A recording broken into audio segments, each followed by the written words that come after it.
All eyes are on gold right now, but we're talking silver with our next guest who remains bullish on the metal, even after it saw its biggest one-day loss since early June. Todd Bubba Horwitz joins us now from the CME. Bubba, good to have you back on.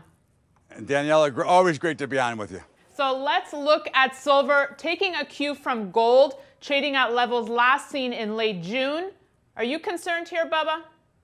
No, I'm not concerned at all. I think, anytime the Federal Reserve talks, they cause a problem. And of course, now that the markets have held and everything was getting a little bit too good for everybody, they decided that they needed to talk about rising interest rates again, which brought down the markets and pushed down gold and silver. But silver under pressure, but I think it's still a terrific play. I think it's one of the best hard assets to own with its relationship to everything else, plus the fact that obviously it's an industrial metal. It's got so many good things going for it that I think that you want to own it and you want to be a buyer of it. Yeah, and I think you said that really well, Bubba, that everyone got a little bit too excited. So, did we get too excited? So what levels are you eyeing? Where do you see the metal trading from here? Well, I think, we're in the mid-17s right now. I think you could see maybe 17 is possible. Again, I don't worry about when I'm buying a hard asset. Here's what I know for a fact, Daniela, is that we've got the Fed that's interfering everywhere. But the key that nobody's listening to this time is that their nuclear plan of buying assets says that they're in trouble and they can't do anything with rates.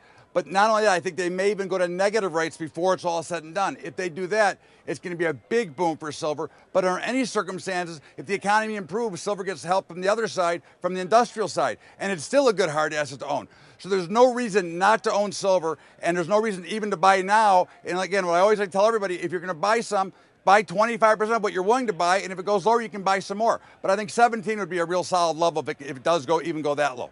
And it's interesting, Bubba, how silver is trading at around the same levels as it was post-Brexit. Concerns over Britain leaving the EU also seem to have sparked this week's downturn in gold and silver. So how much more of an impact could Brexit have on the metals here?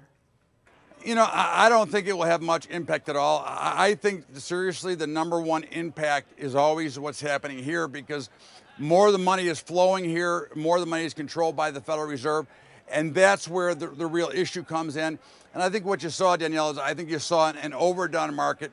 Commodities especially, more than any other products, tend to be pushed either up or down farther than they should go, and they usually have a snapback rally. But we're getting in areas where I think I'm going to get very bullish. I've been bullish all along, as you know, but I think I will be buying more as we continue to drop here, because I think this is a great area to be an owner here, and there isn't any much news that could make me not want to be a buyer here. Right, and we have jobs coming out on Friday, so this could give silver a boost. What do you think, Bubba?